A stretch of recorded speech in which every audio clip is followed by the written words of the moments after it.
வணக்கம், welcome to சுவை 6. இன்றைக்கி என்ன பார்க்க போகிறோம்னா, ஒரு மட்டன் வறுவல் 1 பார்ட் ரெசிபியாக பார்க்கலாங்க.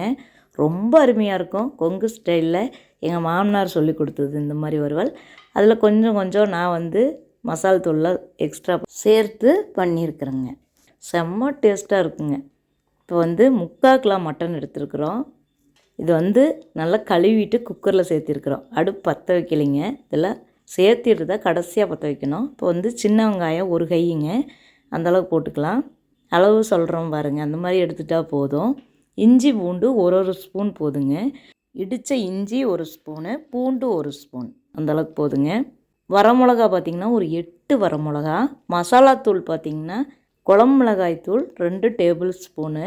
அப்புறம் கறி மசாலாத்தூள், கறி குழம்பு பொடி இருக்குமில்லங்க, அது 2 டீஸ்பூனுங்க. நம்ம பாஷையில் சொல்லணுன்னா பெரிய ஸ்பூன் சின்ன ஸ்பூன், அவ்வளோதாங்க. எங்கள் மாமனார் குழம்பு மிளகாய் தூள் மட்டும்தான் போட்டு வறுப்பாங்க. நான் அது கூட கறி மசாலா தூளும் சேர்த்துறேன். அது இன்னும் டேஸ்ட் கொடுக்குதுங்க.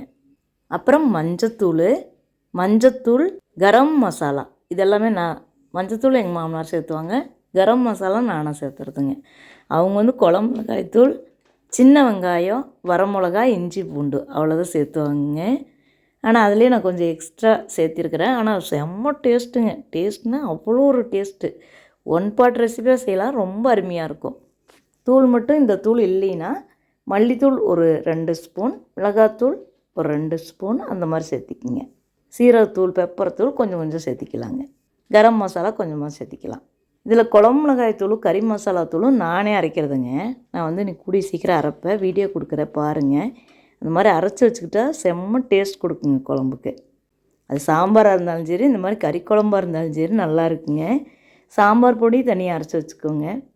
குழம்பு மிளகாய் தூள் பெருங்காயம் சேர்த்த மாட்டேன், ஏன்னா நான் கறி குழம்புக்கு யூஸ் பண்ணுவேன். அதனால் பார்த்திங்கன்னா உப்பு சேர்த்திட்டு தண்ணி, இந்த கறிக்கு தேவையான அளவுக்கு தண்ணி, அதாவது கறி மிதங்கிற அளவுக்கு ஊற்றுனா போதுங்க. நல்லா கலந்து விட்டு மூடி வச்சு ஒரு 8 விசில் விட்டுக்கலாங்க. உங்கள் மட்டன் எத்தனை விசில் விட்டால் வேகுமோ அந்த அளவுக்கு விட்டுக்குங்க. எங்களுக்கு நல்லா வேகணுங்க. மட்டன் சிக்கன்லாம் வேகாமல் சாப்பிட்றதுக்கு எங்களுக்கு பிடிக்காதுங்க. 8 விசில் விட்டால் நல்லா வெந்து வந்துடுங்க மட்டன். இப்போ தாங்க அடுப்பு பற்ற வைக்கிறேன். 8 விசில் விட்டதுக்கப்புறமா இந்த ஸ்டீமெல்லாம் போனதுக்கப்புறமா எடுத்தோம்னா ரொம்ப சேஃபுங்க. ரொம்ப அருமையாக இருக்கும், டேஸ்ட்டாக இருக்குங்க. கறி நல்லா சாஃப்டாக இருக்கும். விசில் எடுத்ததுக்கப்புறமா 1 ஸ்பூன் எண்ணெய் விட்டு இறக்கலாங்க.